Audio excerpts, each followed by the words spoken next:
पर्यावरणविद पद्मश्री सम्मानित डॉक्टर अनिल जोशी ने लोक पंचायत की चौपहिया वाहन जागरूकता रैली को हरिधाम हरिपुर से हरी झंडी दिखाई, जिसके बाद लोक पंचायत चौपहिया वाहन रैली मासूधाम हनोल के लिए रवाना हुई।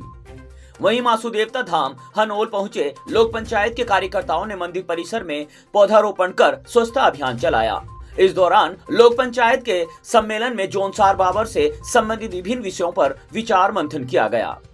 इस दौरान सम्मेलन में यह भी चर्चा हुई कि जौनसार बाबर के तीर्थाटन और पर्यटन व स्वरोजगार को बढ़ावा देने के लिए हरिपुर हरिधाम से हनोल धाम तक प्रत्येक वर्ष यात्रा उसी तिथि को संचालित की जाए जिस तिथि को तीर्थयात्री बद्रीनाथ और केदारनाथ धाम के लिए प्रस्थान करते हैं।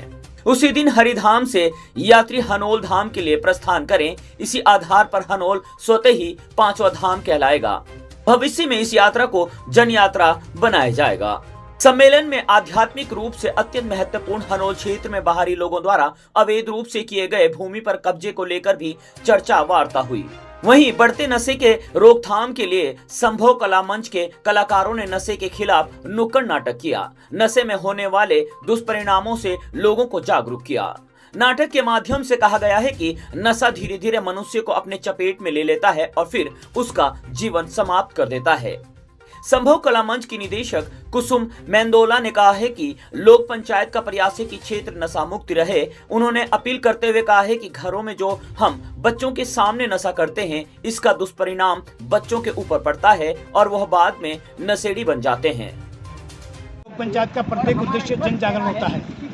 जौनसार के सामने इस समय अनेक प्रकार की समस्या हैं।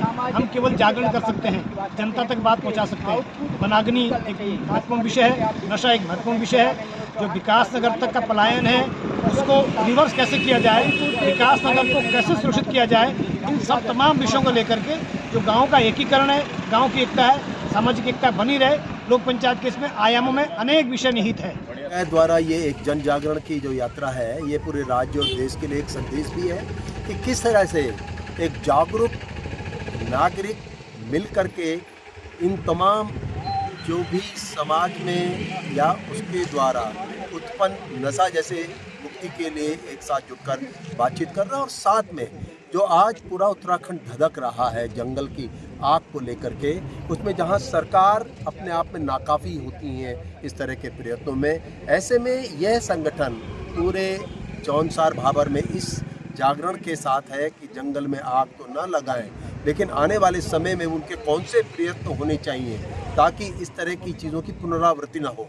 तो मैं समझता हूँ कि लोक पंचायत का ये प्रयत्न पूरे राज्य और देश के लिए बहुत महत्वपूर्ण है। और इस यात्रा का सबसे बड़ा पहलू ये है कि ये प्रकृति और पर्यावरण के प्रति लोगों को चेताने का एक बहुत बड़ा माध्यम है, जिसकी आवश्यकता आज हम सबको है, क्योंकि जिसको सब भोगते हैं प्रकृति को, उसको बचाने के लिए सबको जुटना होगा। सर आपको इसके लिए देख, सबसे बड़ी बात यह है कि लाखों हेक्टेयर भूमि में मुट्ठी भर का विभाग कैसे काम कर सकता है। आप बताइए, पिछले 1988 के बाद जब वन नीति आई तब गांव से और वनों का रिश्ता शून्य हो गया।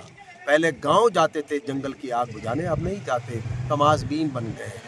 कारण उसका साफ है कि वो रिश्ते में कहीं ना कहीं चोट पहुंची है। तो अब अगर कहीं वन पंचायतों को, गांव को नए सिरे से जोड़ना, और ये लोक पंचायत जैसी यात्राएं लोगों को जोड़ने के लिए ही है कि वनों का मतलब खाली वन विभाग या सरकार नहीं होता।